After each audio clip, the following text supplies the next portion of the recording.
मैं मनीष आनंद MTC coaching से आप सभी 11th के स्टूडेंट को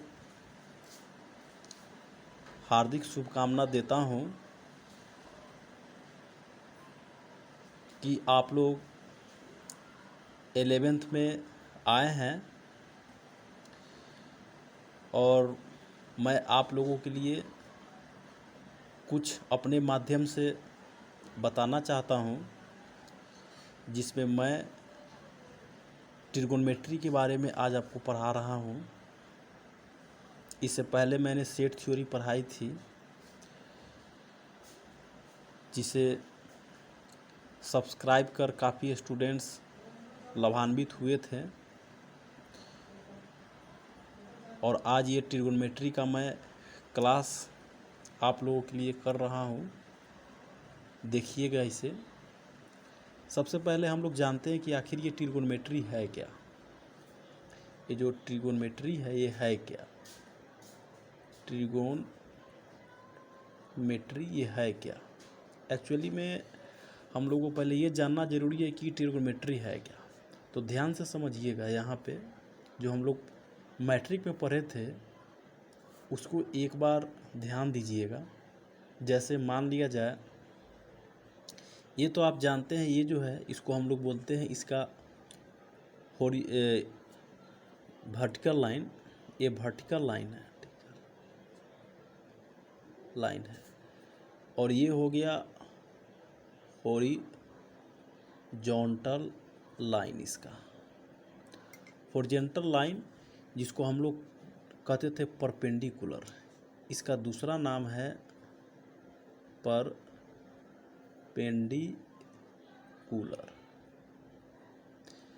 और इसको हम लोग बोलते थे बेस। ओके, तो इस वर्टिकल लाइन यानी कि परपेंडिकुलर को हम लोग स्मॉल p के द्वारा इंडिकेट करते थे, और इस बेस को हम लोग स्मॉल b के द्वारा इंडिकेट करते थे। पहले सिंपल हम लोग समझते हैं, एकदम सिंपल। तो इसको हम लोग परपेंडिकुलर बोलते हैं, इसको हम लोग बोलते हैं हाइपोटेनस। और ये भी पता है कि इसमें एक राइट एंगल ट्रायंगल होता है, यानी एक एंगल इसका हमेशा जो होगा वो 90 डिग्री होगा। ये 90 डिग्री मैंने यहाँ पे शो कर दिया है। एक एंगल हमेशा 90 डिग्री इसमें रहेगा, और बाकी दो अदर एंगल है, इसको हम लोग एक्यूट एंगल बोलते हैं। ये भी एक्यूट है और ये भी एक्यूट है। एक्यूट मतलब 90 डिग्री से भी छोटा रहेगा, 90 डिग्री से भी छोटा रहेगा। ये दोनों एंगल जो है 90 डिग्री से छोटा है। ठीक, अभी हम लोग इसमें थीटा की चर्चा नहीं किए हैं, इसलिए हम लोग परपेंडिकुलर इसको मान के चले हैं। और यदि एंगल की बात किया जाए तो यदि यहाँ पे हम लोग थीटा लेते हैं तो ये हम लोग जानते हैं कि थीटा के ठीक सामने वाला जो साइड होता है वो परपेंडिकुलर होता है। जैसे ठीक इसके सामने की जो साइड है यहाँ पे परपेंडिकुलर है, तो इसको हम लोगों ने पी किया है। और जिस पे थीटा रहता है उस लाइन को हम लोग बोलते हैं बेस या हॉरिजॉन्टल लाइन बोलते हैं, जैसा कि फिगर में हम लोग यहाँ पे देख रहे हैं। तो मेरा मेन टारगेट ये आपको नहीं समझाना था कि परपेंडिकुलर, बेस या हाइपोटेनस, ये तो आप पहले मैट्रिक में पढ़ चुके हैं। मेन टारगेट मेरा ये है इसमें कि ट्रिगोनोमेट्री है क्या। सो देखिए, इससे हम लोग एक मतलब इसको एक बेस बनाकर हम लोग इससे ट्रिगोनोमेट्री का डिफिनीसन निकालते हैं। अब जैसे सपोज कीजिए कि हम लोग लिखते हैं sine theta.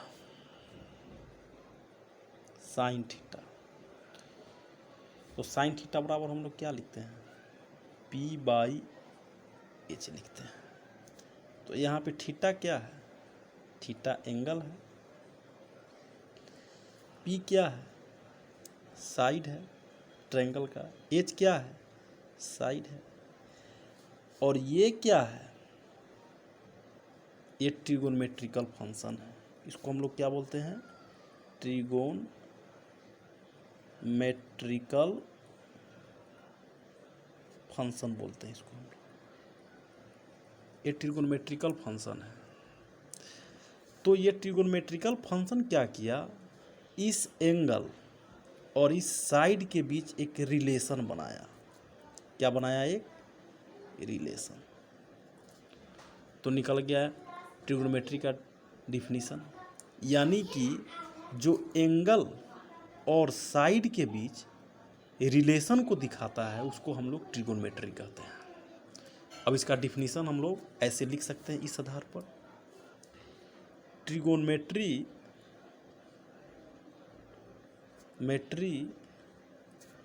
Is a branch of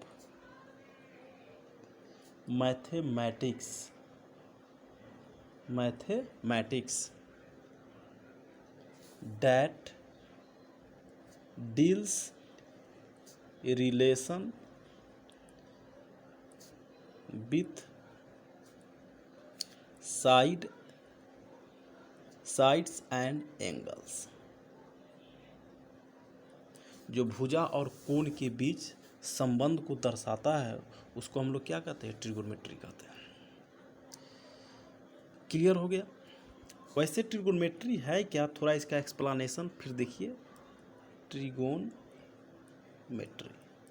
मैं काफ़ी बेसिक से लेकर चल रहा हूँ। जैसे यहाँ पे देखिए, ट्रिगोनोमेट्री जो है ये 3 वर्ड्स इसके लिए होता है। एक होता है ट्राई का मतलब 3, गोनो का मतलब एंगल, और फिर होता है मेट्री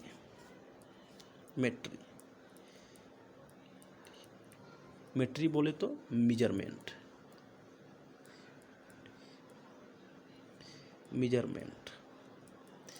ये तो हो गई ट्रिगोनोमेट्री का डिफिनीशन, जो कि पहले भी हम लोग थोड़ा बहुत इसके बारे में जानते थे। अब मेन इसमें जो है ट्रिगोनोमेट्री में है, 11th क्लास में हमको इसमें पढ़ना क्या है, तो इसमें हमको पढ़ना है सिस्टम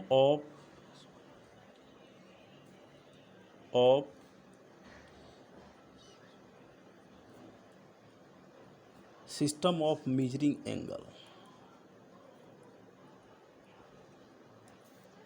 एंगल मापने की पद्धतियाँ, इसमें मुख्य रूप से हमको पढ़ना है। इससे पहले थोड़ा एक चीज़ और देख लीजिए, इसमें क्या क्या चीज़ हम लोग करेंगे। सो तो देखिए, इससे पहले का टॉपिक एक पर चर्चा कर दे रहा हूँ, माइंड में आ गया तो पहले इसको बता देता हूँ, आप लोग जानते भी होंगे। जैसे देखिएगा यहाँ पे, ये यहाँ पे मैं एंगल बनाया, एंगल तो जानते हैं, ये हो गया इसका वर्टेक्स। सपोज कीजिए ये हो गया इसका इनिशियल पॉइंट और ये हो गया इसका टर्मिनल पॉइंट, जिसको हम लोग बी लिखते थे। इनिशियल पॉइंट को हम लोग ओ ए लिख लेते हैं, और इनिशियल लाइन को हमने ओ ए लिया और ओ बी लिया टर्मिनल लाइन को। तो इसमें एंगल का वो यदि डिफाइन करने की बात किया जाए तो यहाँ पे क्या होता है कि एक रे है जिसका नाम है ओ ए, ये जो रे ओ ए है, ये इसके पोजीशन ओ ए से घूमना शुरू किया और ओ बिंदु से घूमते हुए ये फाइनल पोजीशन ओ बी को क्या कर लिया, प्राप्त कर लिया। तो हमको एंगल प्राप्त हो गया, जिसको हम लोग लिखते हैं एंगल ए ओ बी लिखते हैं। यहाँ पे कुछ भी रह सकता है, थीटा, साइन, गामा, ईटीसी, कुछ भी रह सकता है एंगल की जगह। ये हो गया आपका एंगल। अब सवाल ये है कि एंगल का जो सिंबल है, जो साइन है, वो कब पॉजिटिव और कब निगेटिव होगा, निगेटिव एंगल और पॉजिटिव एंगल कब होगा, इसकी थोड़ा चर्चा देख लेते हैं हम लोग। तो जैसे यहाँ पे मान लिया जाए ये एंगल है, ये पॉजिटिव एंगल कब होगा, और ये एंगल है तो ये निगेटिव एंगल कब होगा, यानी कि इसको हम लोग कब पॉजिटिव कहेंगे और कब हम लोग निगेटिव कहेंगे। तो देखिएगा, काफ़ी ये अच्छी बात मैं आपको बता रहा हूँ। जैसे यहाँ पे मान लिया जाए ये एंगल है, यहाँ पे एक फिगर में खींचा, और यदि एंगल का जो रोटेशन है वह एंटी क्लॉकवाइज में है, यानी घड़ी के विपरीत दिशा में, आप देख सकते हैं इसको, यदि एंगल का जो रोटेशन है वह है एंटी क्लॉकवाइज, एंटी क्लॉकवाइज यानी घड़ी के विपरीत दिशा में इसका रोटेशन है, तो जो एंगल होगा वह पॉजिटिव होगा। तो इसको हम लोग लिख सकते हैं कि if the rotation of angle is in anti clockwise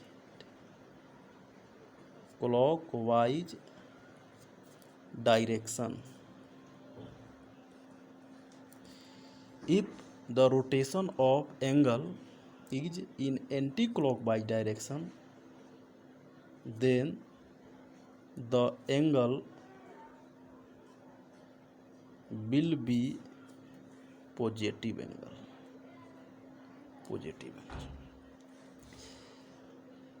और तो इतना समझ में आ गया कि जब एंगल का रोटेशन होगा एंटी क्लॉकवाइज में तो उसको हम लोग क्या बोलेंगे, पॉजिटिव एंगल्स। सपोज कीजिए कि ये ओ हो गया, ए हो गया, ये बी हो गया, तो हम लोग लिख सकते हैं, इसलिए angle A O B equal to positive angle. समझ में आ गई। इसी तरह से हम लोग चर्चा करते हैं निगेटिव एंगल का, कि एंगल निगेटिव कब होगा। ध्यान से समझिएगा इस फिगर को। जैसे ये ओ हो गया, ये ए हो गया, ए बी हो गया। If the rotation of angle is in clockwise direction, यानी ऐसे रहेगा, हिंदी में समझ सकते हैं घड़ी के सुई के दिशा में, यानी इसको हम लोग बोलते हैं क्लॉकवाइज। तो इसका डिफिनेशन क्या हो जाएगा कि if the rotation of angle is in clockwise direction then it will be positive angle. हम लोग इसको लिख सकते हैं ऐसे, if the rotation of angle is in clockwise direction, if the rotation of angle is in clockwise direction then it will be positive angle।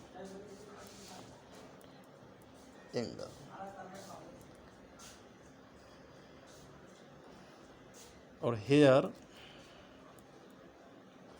Angle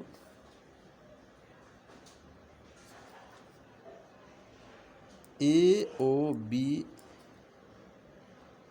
बराबर negative हो जाएगा, ये आपका निगेटिव एंगल हो गया। ओके, चलो ठीक है, ये तो एंगल की बात हो गया। अब हम लोग आते हैं system of measurement of angle पे, इस टॉपिक पे आते हैं, इस टॉपिक की चर्चा करते हैं, सिस्टम ऑफ मेजरिंग एंगल, इस टॉपिक के बारे में जानते हैं। तो देखिए इसका जो सिस्टम है इस प्रकार है। नंबर 1 में हम लोग को इसमें पढ़ना है सेक्साजेसिमल सिस्टम, सेक्साजेसिमल सिस्टम। इसी का दूसरा नाम है ब्रिटिश सिस्टम।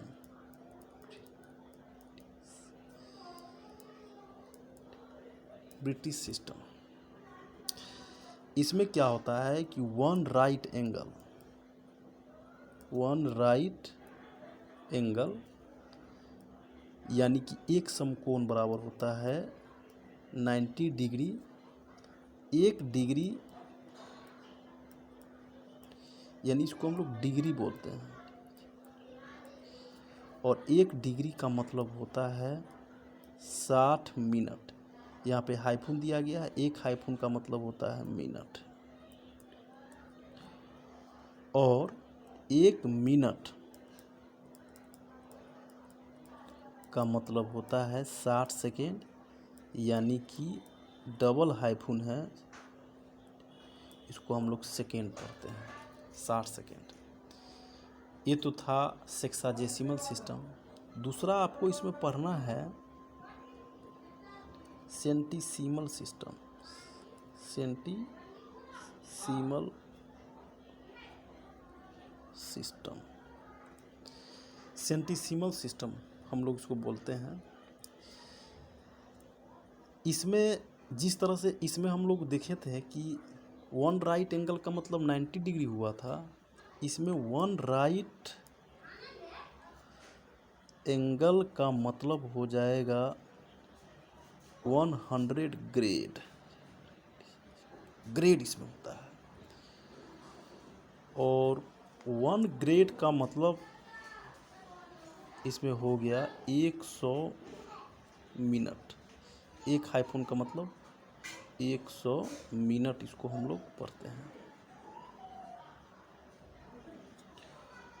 और 1 मिनट का मतलब 100 सेकेंड हो गया। बात समझ में आ गई? ये हो गया सेक्साजेसिमल सिस्टम, ये हो गया सेंटीसीमल सिस्टम। अब तीसरा हम लोग पढ़ते हैं क्या होता है। सो तीसरा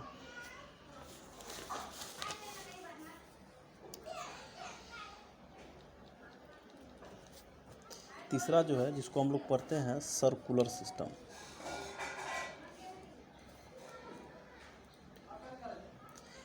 इसका मतलब आप ऐसे समझ सकते हैं कि वृत्त में जब भी एंगल रहेगा, सर्किल में जब भी आपका एंगल रहेगा, सर्किल में जब भी एंगल, तो वो एंगल हमेशा आपका रेडियन में रहेगा, रेडियन में रहेगा। इन circle angle always remain in radian, हमेशा रेडियन में रहता है। और पाई रेडियन का मतलब होता है 180 डिग्री।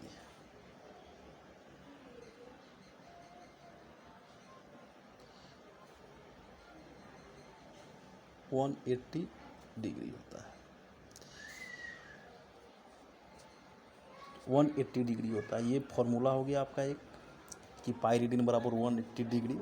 सी का मतलब होता है रेडियन, जिस पर भी सी लगा रहेगा रेडियन समझ जाइएगा। सपोज कीजिए कि यदि हमको डिग्री को रेडियन में चेंज करना है, change the degree into radian, यानी कि डिग्री को हमको रेडियन में चेंज करना है, तो देन 1 डिग्री इक्वल टू होता है पाई बाई 180 रेडियन। जैसे एग्जाम्पल अब हमें यहाँ दिख रहे हैं, समझिएगा। जैसे लिखा गया कि change 60 degree into radian, 60 degree को रेडियन में बदले। देखिए कितना सिंपल है। तो 60 में यदि पाई बटा 180 से हम लोग गुना कर दें तो ये हमारा रेडियन में चेंज होगा। एक शून्य से एक शून्य कट गया, 6 3 जा 8, यानी 5/3 रेडियन हम लोग इसको लिख सकते हैं। ये रेडियन में चेंज हो गया। तो एक टाइप का क्वेश्चन तो आपको इसमें ये देगा कि change the degree into radian, और दूसरा टाइप नंबर 2 क्या है कि आपको इसमें क्वेश्चन दे देगा कि change the radian into degree, यानी कि रेडियन को डिग्री में बदलना। जैसे एक क्वेश्चन हम लोग यहाँ पे कर देते हैं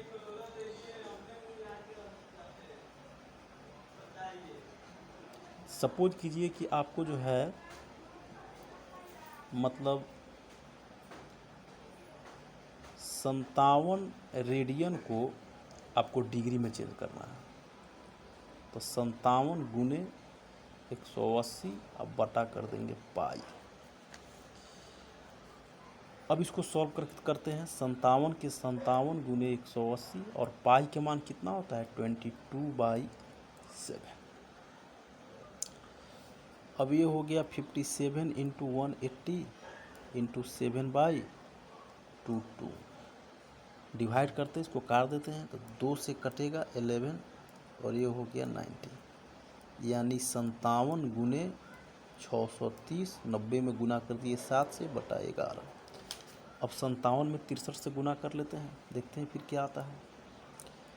7 3 21, 5 तिहाई 15, 6 सते 42, 42 अब 15 हो गया 57, 57 और 2 कितना हो गया 59, कैरी 5, 6 पंचे 30, अब 5 35 बटा हो गया 11। तो अब क्या करेंगे 35910 को 11 से हम लोग डिवाइड करेंगे। ये बहुत अच्छा क्वेश्चन है। जब रेडियन को हम लोग डिग्री में चेंज करेंगे तो या तो डिग्री में आंसर आएगा, या डिग्री मिनट में आंसर आएगा, या डिग्री मिनट सेकेंड, तीनों में आंसर आएगा।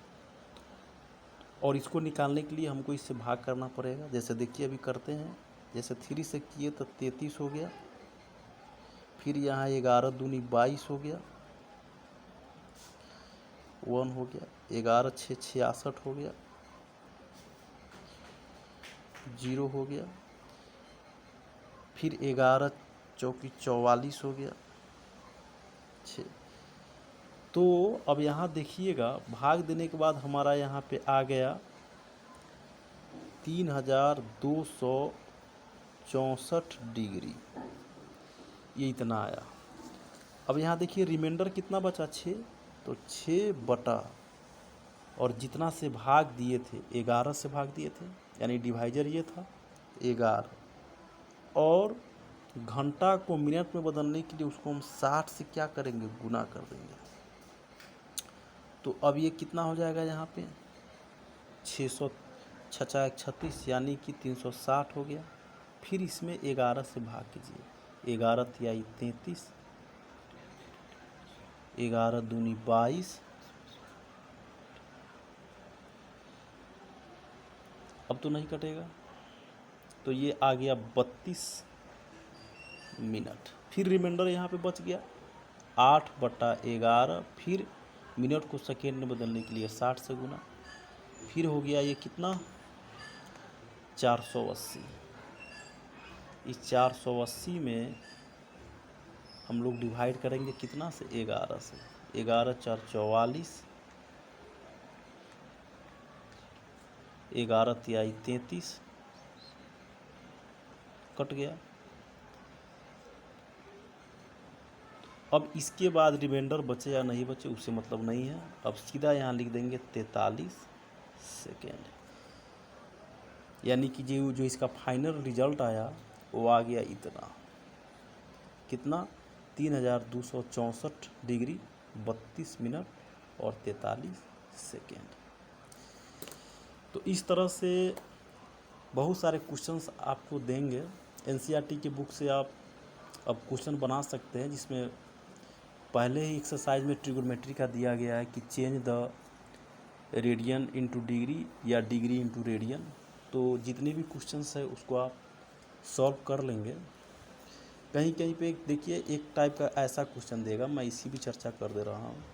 जैसे यहाँ पे दे दिया -42 डिग्री 32 मिनट 30 सेकेंड।